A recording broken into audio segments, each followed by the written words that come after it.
안녕하십니까. 오늘은 사순제 5주간 화요일입니다. 오늘 일독서는 민수기 21장의 대목으로 이스라엘이 자신들이 겪는 처지에 불평을 터뜨리고 하느님과 모세에게 대든 이야기를 우리에게 전해줍니다.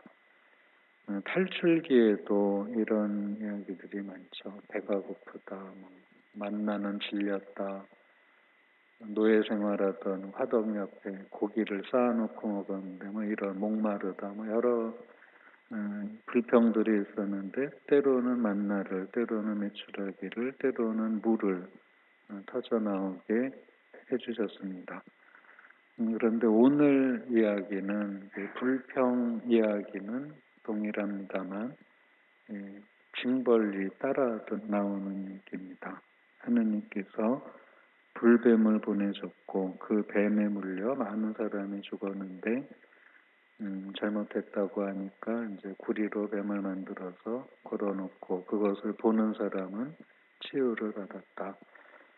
참 고대인들의 사고방식입니다. 그러니까 이 해를 끼친 사물이나 동물을 숭배함으로써 치유받을 수 있다고 하는 동종요법이라는 어떤 문학자는 그렇게 용어를 표현을 했습니다.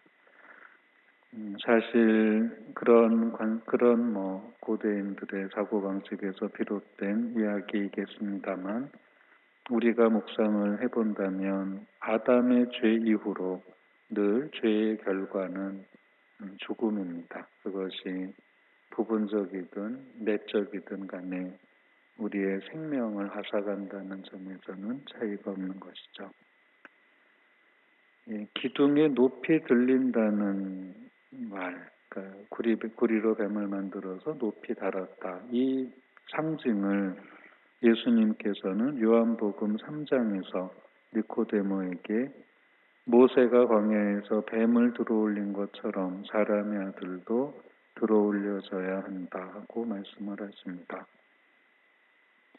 오늘 복음에서도 예수님께서는 들어올린다는 말씀을 또 하십니다. 너희는 사람의 아들을 들어올린 뒤에야 내가 나임을 깨달을 것이다 하는 말씀이죠.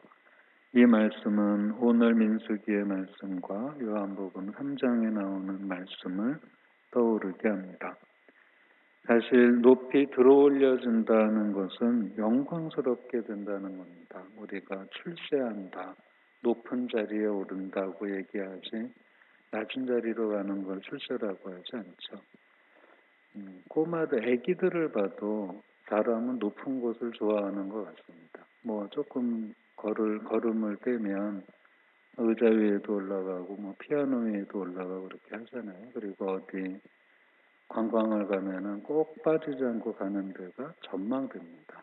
높은 데 올라가서 내려다보는 게 사람이 가지고 있는 어떤 본능적인 욕망을 충족시켜주는 것 같습니다. 그러니까 높이 들어올려준다라고 하면 이제 그것은 영광스럽고 다른 사람을 낮게 볼 수 있는 어떤 위치에 올라가는 것이라고 생각을 하게 되죠. 그런데 예수님의 경우에는 높이 달리긴 달리셨는데 그것이 십자가였습니다. 십자가 처형은 고통과 수치를 동시에 주는 아주 잔혹한 형벌이었습니다. 오래 걸려 죽음에 이르기까지 오래 걸린다는 점도 그랬지만 아주 수치스러운 죄수의 모습으로 죽을 때까지 십자가에 매달려서 어디 숨을 곳도 없이 그 모습을 고스란히 드러나게 한다는 점에서 보면 십자가형은 인간의 생명을 아주 처참한 방법으로 앗아가는 형벌인 동시에 마지막 품위까지도 박탈해버리는 아주 처참한 형벌이라고 볼 수가 있겠죠.